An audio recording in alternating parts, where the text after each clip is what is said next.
Hello everyone, how are you? कैसे हैं आप सभी? आई होप सभी अच्छे होंगे। मैं डॉक्टर प्रतिभा आप सभी का स्वागत करती हूं अपने चैनल संभव पर। आज जो प्रेरक बात हम आप लोगों के लिए लेकर आए हैं वो है कि सफल और असफल लोगों के बीच आधा फर्क तो सिर्फ दृढ़ विश्वास का है। यानी अगर हम देखें सफल व्यक्तियों को और देखें असफल व्यक्तियों को तो उनमें हमें बहुत सारी विभिन्नताएं देखने को मिलती हैं, लेकिन सबसे बड़ी जो भिन्नता है वो है दृढ़ विश्वास की। हो सकता है हम बार बार प्रयास करें, हमें असफलता मिले, लेकिन अगर हम इस दृढ़ विश्वास के साथ बार बार प्रयास करते रहेंगे कि हम एक ना एक दिन सफल अवश्य होंगे, तो कहीं ना कहीं जीवन में हमें सफलता जरूर मिलेगी। इसीलिए हमेशा हमें अपने ऊपर विश्वास रखना चाहिए, हमें दृढ़ निश्चयी होना चाहिए, हमें अपने काम नियमित तौर पर करने चाहिए। यानी हमें एक मैनेजमेंट बनाकर पूरे प्रबंधन के साथ किसी भी कार्य को करना चाहिए। साथ ही साथ जो सबसे ज़्यादा स्ट्रॉन्ग फीलिंग हमारे अंदर होनी चाहिए वो है हमारा दृढ़ विश्वास कि हम एक न एक दिन सफल अवश्य होंगे, और इसी विश्वास के साथ हमें बार बार प्रयास करते रहना चाहिए जब तक हम सफल ना हो जाएं। इसके साथ ही साथ अब शुरू करते हैं हम अपनी वीडियो को। और आज का जो हमारा टॉपिक है वो है वैदिक संस्कृति एक तुलनात्मक अध्ययन। इसमें हम वैदिक संस्कृति का एक तुलनात्मक अध्ययन करने जा रहे हैं, जिसमें हम देखेंगे कि ऋग्वैदिक काल और उत्तर वैदिक काल, यानी वैदिक संस्कृति को हमने दो भागों में विभक्त क्यों किया है, जिसमें कि एक का नाम वैदिक काल है और दूसरी का नाम है उत्तर वैदिक काल। ये दो कालखंड हैं, इन्हें हम पहले भी समझ चुके हैं कि जो ऋग्वैदिक काल है या पूर्व वैदिक काल जिसे कहा जाता है, उसकी अगर टाइमलाइन को हम देखें तो उसका प्रारंभ 1500 ईसा पूर्व से लेकर 1000 ईसा पूर्व तक चलता है वो समय। और उत्तर वैदिक काल की अगर हम बात करें तो उत्तर वैदिक काल 1000 ईसा पूर्व से शुरू होकर 600 ईसा पूर्व तक चलता है। इसमें जो मुख्य परिवर्तन था या मुख्य तुलना अगर हम करें तो जो हमारा वैदिक काल है, वैदिक काल में ऋग्वेद की रचना हुई थी, वहीं उत्तर वैदिक काल में ऋग्वेद से अतिरिक्त जो भी हमारे वेद हैं जैसे सामवेद, यजुर्वेद, अथर्ववेद, इसके अलावा बाकी जो वेदांग हैं उन सब की जो रचना हुई थी वो हुई थी उत्तर वैदिक काल में। इसमें जो प्रमुख परिवर्तन आया था वो था लोहे का ज्ञान। यानी 1000 ईसा पूर्व में उत्तर प्रदेश के एटा जिले के अतरंजी खेड़ा से जो प्राप्त हुए हैं साक्ष्य, उससे ये पता चलता है कि 1000 ईसा पूर्व में जो वैदिक संस्कृति थी, वैदिक संस्कृति के लोगों को लोहे का ज्ञान हो गया था, जबकि इससे पूर्व वो लोहे के ज्ञान से अनभिज्ञ थे। लोहे का परिचय उन लोगों से नहीं हुआ था। उनके जो औजार थे, जो हथियार थे, वो सब पाषाण से या तांबे से निर्मित होते थे। 1000 के बाद यानी 1000 ईसा पूर्व के बाद जो हमारा उत्तर वैदिक काल शुरू होता है उसमें हमें जितने भी औजार और हथियार प्राप्त हुए हैं वो सभी लोहे से बने हुए थे। इसी वजह से क्या होता है कि बहुत बड़ा परिवर्तन हमें देखने को मिलता है। क्यों? क्योंकि अब उनके हथियार लोहे से निर्मित हो गए थे, उनके पास एक सुदृढ़ धातु आ गई थी जिसका प्रयोग वह हथियार बनाने में भी कर सकते थे। साथ ही साथ उन्होंने कृषि के लिए जो उपकरण थे उसमें भी अब लोहे का प्रयोग करना शुरू कर दिया था, और लोहे से उन्होंने हल, कुल्हाड़ी, ये सारी चीज़ें बनाई, जिसकी वजह से उनको अब जंगल साफ करने में आसानी हो गई थी। और वो जंगलों से पेड़ को, वृक्षों को काट के सफाई करके वहाँ उन्हें कृषि योग्य उपजाऊ भूमि मिल जाती थी, जिसकी वजह से धीरे धीरे उनका जो कृषि अतिरेक था वो भी बढ़ने लगा था। और बाकी उनके समाज में और राजनीति में, अर्थव्यवस्था में, सभी में परिवर्तन हमें देखने को मिलता है। ये जो हमारा ऋग्वैदिक काल था इसे हम रचनात्मक काल के नाम से भी जानते हैं, क्योंकि ऋग्वेद की रचना हुई थी, वो रचनात्मक कार्यों में लगे हुए थे। वहीं जो हमारा उत्तर वैदिक काल है, उत्तर वैदिक काल में बहुत सारे परिवर्तन हमें देखने को मिलते हैं, इसीलिए इसे हम परिवर्तनशील काल के रूप में देखते हैं। इसका जो विस्तार था ऋग्वैदिक काल का वो सप्त सिंधु प्रदेश में था, उसके बाद ब्रह्मवर्त में हुआ। वहीं जो उत्तर वैदिक काल था वो सप्त सिंधु प्रदेश के साथ साथ अब गंगा, यमुना, दोआब में भी फैल गया था, और ब्रह्म ऋषि प्रदेश में होते होते वो दक्षिणापथ तक भी चले गए थे। इसके अलावा अगर बात करें उनके बर्तनों की तो उसमें जो मिट्टी के उनके बर्तन थे, ऋग्वैदिक काल में जो बर्तन मिलते हैं वह काले और लाल रंग के मृदभांड थे। वहीं जो उत्तर वैदिक काल के थे वो चित्रित धूसर मृदभांड भी अब प्रयोग करने लगे थे।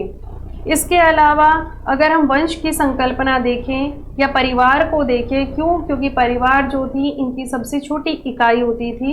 इनके जो परिवार थे वो संयुक्त परिवार थे, ऋग्वैदिक काल में भी और उत्तर वैदिक काल में भी। लेकिन वहीं इनमें हमें थोड़ा सा अंतर देखने को ये मिलता है कि जो ऋग्वैदिक कालीन परिवार थे उनमें वंश की संकल्पना थी, और जो उत्तर वैदिक काल है वहां पर अब वर्ण व्यवस्था के साथ साथ जाति और गोत्र ने भी स्थान ले लिया था। यानी जो गोत्र और जातियों का जन्म हुआ है, जो उनकी संकल्पना हमें देखने को मिलती है, वो उत्तर वैदिक काल से ही देखने को मिलती है। ऋग्वैदिक काल में जाति और गोत्र ये सारे शब्द नहीं थे, वहां सिर्फ वंश चलते थे। और उत्तर वैदिक काल में आकर ये लोग अलग अलग जाति खंडों में विभक्त हो गए थे। इसके साथ ही साथ अलग अलग गोत्र की संकल्पना भी अब आ गई थी। वहीं जो राजा होता था, ऋग्वैदिक काल में इसे राजन कहा जाता था, जो जन का हेड होता था, प्रमुख होता था। वहीं जो उत्तर वैदिक काल है वो जन अब उन्होंने छोटे छोटे जनों ने मिलकर बड़े बड़े जनपदों का रूप धारण कर लिया था, और उन जनपदों का अब राजा हुआ करता था। वहीं जो राजा का पद था, अगर हम ऋग्वैदिक काल की बात करें तो वहां राजा का पद वंशानुगत नहीं था। क्योंकि वहां वर्ण व्यवस्था नहीं थी, और वहां पर ऐसा भी कुछ नहीं था कि जो जिस वंश में उत्पन्न होगा उसे वही कार्य करना होगा। जबकि उत्तर वैदिक काल में वर्ण व्यवस्था आ गई थी, और जो जिस वंश में उत्पन्न होता था उसे वही कार्य करना होता था। आप मान लीजिए अगर कोई ब्राह्मण वंश में उत्पन्न हुआ है तो वो ब्राह्मण का कार्य ही करेगा, जो क्षत्रिय के वंश में उत्पन्न हुआ है वो क्षत्रिय का कार्य ही करेगा। ये सारे जो कंसेप्ट हैं वो आए थे हमारे उत्तर वैदिक काल में, जबकि ऋग्वैदिक काल में ऐसा नहीं था। ऋग्वैदिक काल में जो कार्य किए जाते थे वो अपनी रुचि और योग्यता के आधार पर किए जाते थे। यानी जिस व्यक्ति की रुचि जिस कार्य में होती थी वो उसी कार्य को करता था। साथ ही साथ उसको जो कार्य करना अच्छा लगता था, पसंद होता था, वो उसी कार्य को चुनता था। जबकि उत्तर वैदिक काल में ये सारे जो कार्य थे वो वंशानुगत हो गए थे। यानी हमारी वंशावली जिस कार्य को करती है या जिस वर्ण में हम उत्पन्न हुए हैं उसी वर्ण के अनुसार हम कार्य करेंगे। इस प्रकार ऋग्वैदिक काल में क्या था कि जो कार्य किए जाते थे वो वंशानुगत ना होकर अपनी रुचि के अनुसार किए जाते थे। वहीं उत्तर वैदिक काल में ये सभी कार्य वर्ण व्यवस्था पर आधारित हो गए थे। यानी अगर हम कोई भी अपना रोजगार चुनेंगे तो वो अपने वर्ण के आधार पर ही चुनेंगे। इसके साथ ही साथ अगर हम व्यवसाय की बात करें तो जो हमारा ऋग्वैदिक काल था, ऋग्वैदिक काल का व्यवसाय था पशुपालक। ये लोग कबीलों में रहते थे और पशुपालन करते थे।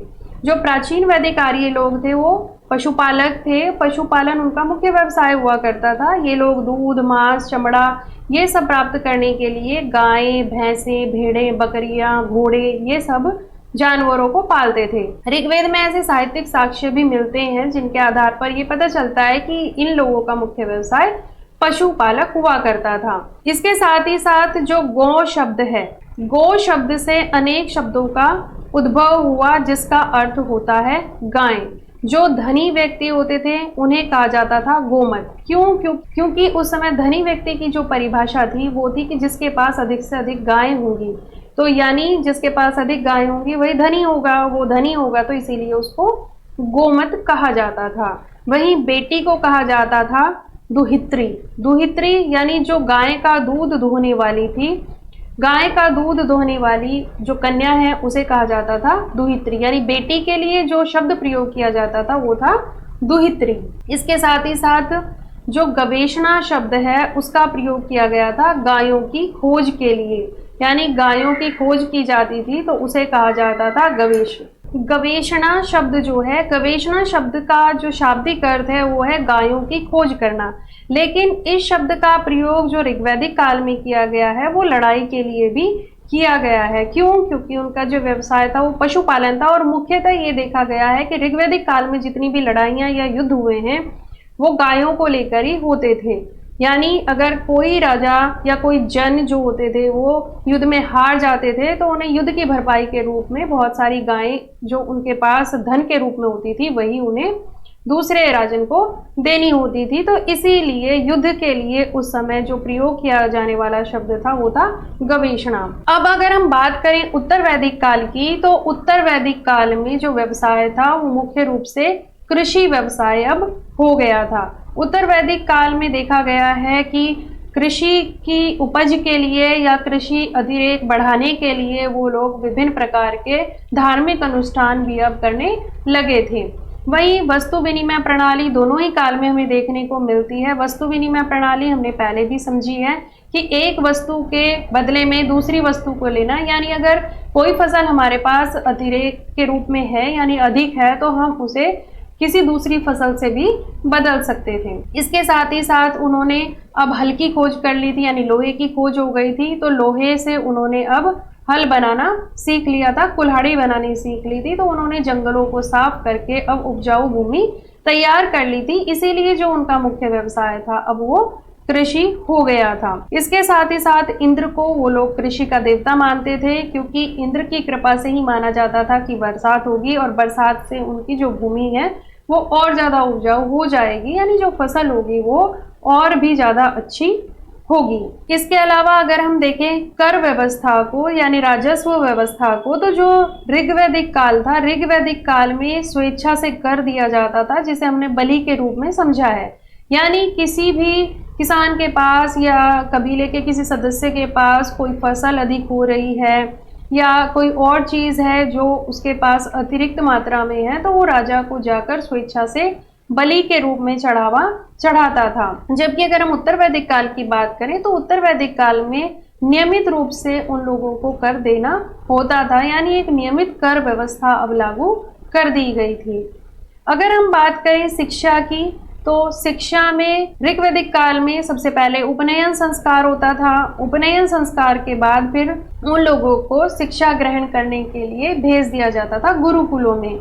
वहीं अगर हम महिलाओं की स्थिति की बात करें तो उसमें सभा और समिति में महिलाओं का प्रवेश स्वीकृत किया गया था, यानी गुरुकुल साथ ही साथ सभा समिति इन सभी में महिलाओं का प्रवेश स्वीकृत किया गया था। महिलाओं की बहुत अच्छी स्थिति थी और इसी प्रकार से हमें देखने को मिलता है लोपा, घोषा, गार्गी, इन सब के नाम हमें ऋग्वैदिक काल में सुनने को मिलते हैं, जो कि विदुषी महिलाएं थी और उन्होंने अच्छी शिक्षा प्राप्त की हुई थी। जबकि अगर हम उत्तर वैदिक काल की बात करें तो उत्तर वैदिक काल में सभा और समिति में महिलाओं का जो प्रवेश था वो अब वर्जित कर दिया गया था। साथ ही साथ जो विदत नामक संस्था थी उसको भी समाप्त कर दिया गया था। यानी कहीं ना कहीं अगर हम देखें उत्तर वैदिक काल में अब वर्ण व्यवस्था आ गई थी। वर्ण व्यवस्था की वजह से जो समाज था वो विखंडित होता जा रहा था, यानी अलग अलग छोटे छोटे टुकड़ों में वो बढ़ता जा रहा था। अब उनमें सहिष्णुता की भावना या एक दूसरे से प्रेम की भावना नहीं रही थी, वो अपने अपने समाज के ऊपर ध्यान देते थे। वहीं जो पुरोहित वर्ग था, अगर हम देखें वर्ण व्यवस्था में जो ब्राह्मण वर्ग था, उन्होंने धर्म के ऊपर या धार्मिक अनुष्ठानों के ऊपर अपना एकाधिकार अब बना लिया था। बाकी लोगों को वो अपनी इच्छा के अनुसार ही शिक्षा देते थे, अन्यथा बाकी लोग जो निम्न वर्ण में रखे गए थे उन्हें वेदों के अध्ययन से भी वंचित उन्होंने कर दिया था। तो कहीं ना कहीं सामाजिक रूप से एक पतन देखने को मिलता है, यानी उसमें कुछ ना कुछ गिरावट आई हुई हमें देखने को मिलती है। वहीं विभिन्न विभिन्न जातियां हो गई थी, गोत्र हो गए थे, तो एक प्रकार से जो समाज था वो अब विखंडित होता हुआ हमें नजर आ रहा है, यानी जो समाज है अब छोटे छोटे टुकड़ों में वो बट गया था। वहीं जो जनपद थे या जो राज व्यवस्था थी उसमें एक दूसरे से आगे निकलने की होड़ भी हमें दिखाई देती है कि एक जो राजा है वो अपने राज्य का विस्तार करते हुए जा रहा है और उन राजाओं में एक प्रकार का जो द्वंद्व था या एक प्रकार की जो उनकी जो भावनाएं थी वो प्रेम की भावना ना होकर अब एक प्रतिशोध की भावना भी उनके अंदर आ गई थी। यानी वो क्या करते थे कि एक दूसरे से प्रतियोगिता करते थे कौन कितने ज्यादा क्षेत्र पर अधिकार कर सकता है। तो कहीं ना कहीं हमें ये देखने को मिलता है कि अगर हम राजनीतिक रूप से देखते हैं तो राजनीतिक रूप से भी कंपटीशन हमें देखने को मिल रहा है। वहीं कृषि की अगर हम बात करें तो कृषि के लिए भी यही था कि जो वैश्य वर्ग था वो अपने अपने जो खेत थे या अपने अपने जो क्षेत्र थे उन्हें बढ़ाने में अब लगा हुआ था।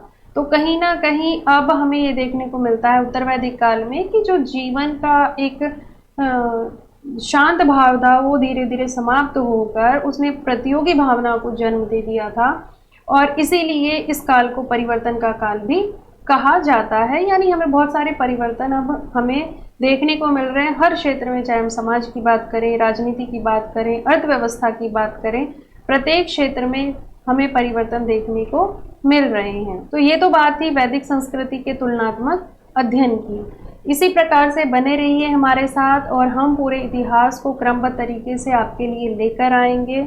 और आपको हमारी वीडियोस पसंद आ रही है तो प्लीज़ आप लाइक, शेयर और सब्सक्राइब जरूर करें ताकि हमें मोटिवेशन मिलता रहे। मिलते हैं अपनी अगली वीडियो में। Thank you so much.